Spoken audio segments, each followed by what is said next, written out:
I can say on behalf of the whole nation যে একজন chief justice তার সম্বন্ধে বিভিন্ন রকম কথা সাধারণ মানুষ সহ বিভিন্ন রকম কথা হচ্ছে, সে আটকা আছে কি না, সুস্থ না অসুস্থ, এগুলো পরিষ্কার করার জন্য আমাদের একটা ব্যবস্থা করেন যাতে we can see the chief justice.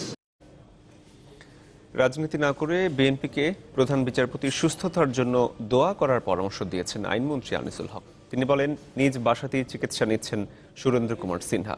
R attorney general Mahbubey Alam জানিয়েছেন তিনি প্রধান বিচারপতির বাসার দারোয়ান নন যে তিনি কখন কোথায় আছেন কেমন আছেন তা তাকে জানতে হবে। আমি নিশ্চিত যে তিনি বাসায় আছেন এবং আমি ডাক্তারের সাথে আমার কথাবার্তা হচ্ছে, তাকে দেখতে যাওয়ার মতন যখন অবস্থা হবে নিশ্চয়ই আমি তাকে দেখতে যাব। প্রধান বিচারপতি কোথায় থাকবেন, কোথায় আছেন, এটা তো আমার দায়িত্ব না, এটা তো আমি তো কারো দারোয়ান না যে কে কোথায় আছে না আছে। আজকে কোন বিচারপতি আসলেন না বা বিচারপতি কোথায় গেলেন এই খোঁজ খবর না, তো এটা আমার দায়িত্ব না।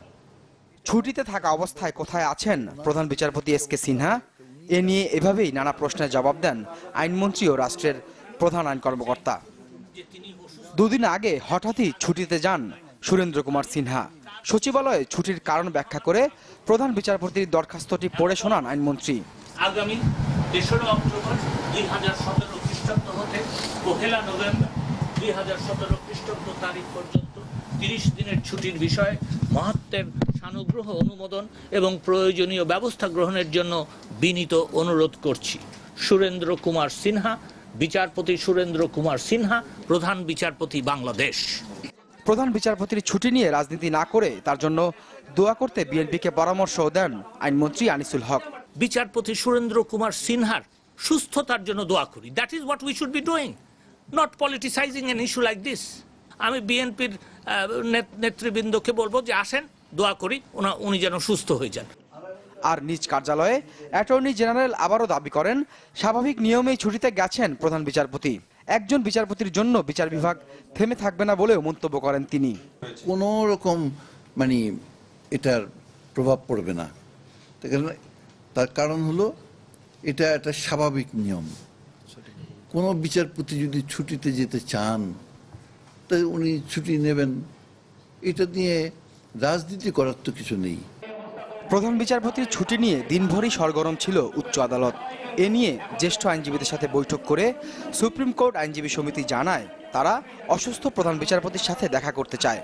আমরা আগামীকাল সকাল 9টায় আমরা 1 নম্বর আদালতে যাব এবং সেখানে আমরা একটা লিখিতভাবেই আমরা সেখানে বলবো আমরা কিভাবে বর্তমান প্রধান বিচারপতির অবস্থা জানতে পারি। বিষয়টি নিয়ে বৃহস্পতিবার আবারও বৈঠকে বসবে সুপ্রিম কোর্ট আইনজীবী সমিতির নেতারা।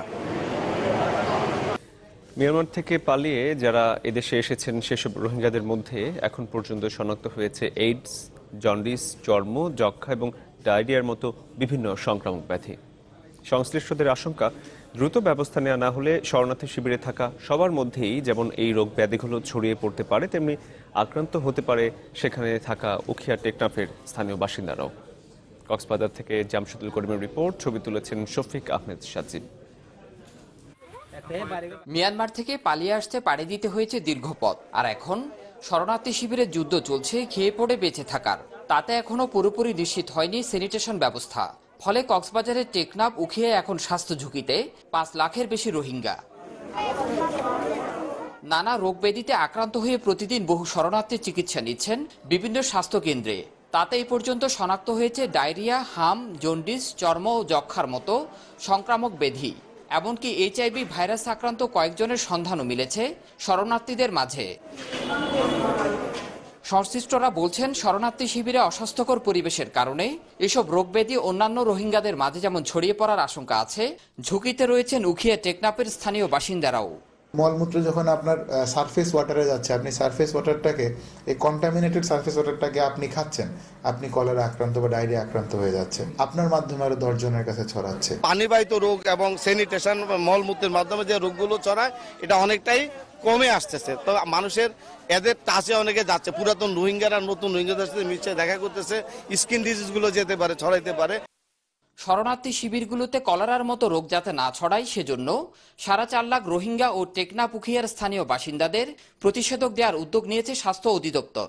কলেরা বা অন্য ডায়রিয়াল যে ডিজিজগুলি আছে এইগুলি যাতে কোনো রকমভাবে কোনো আউটব্রেক না হয়, এই আউটব্রেকগুলি কন্ট্রোল করার জন্য আমরা সার্বক্ষণিকভাবে চেষ্টা করে যাচ্ছি। প্রিভেন্টিভ যত পর্যায়ের মেডিসিন দেওয়া সম্ভব সব কিছুই আমরা অ্যাভেলেবেল করেছি। আমরা 9 লক্ষ ডোজ কলেরা ভ্যাকসিন আমরা অলরেডি আমাদের পাইপলাইনে আছে এবং শীঘ্রই হয়তো 8-10 দিনের ভিতরে আমরা কলেরা ভ্যাকসিনগুলি দিতে সক্ষম হব।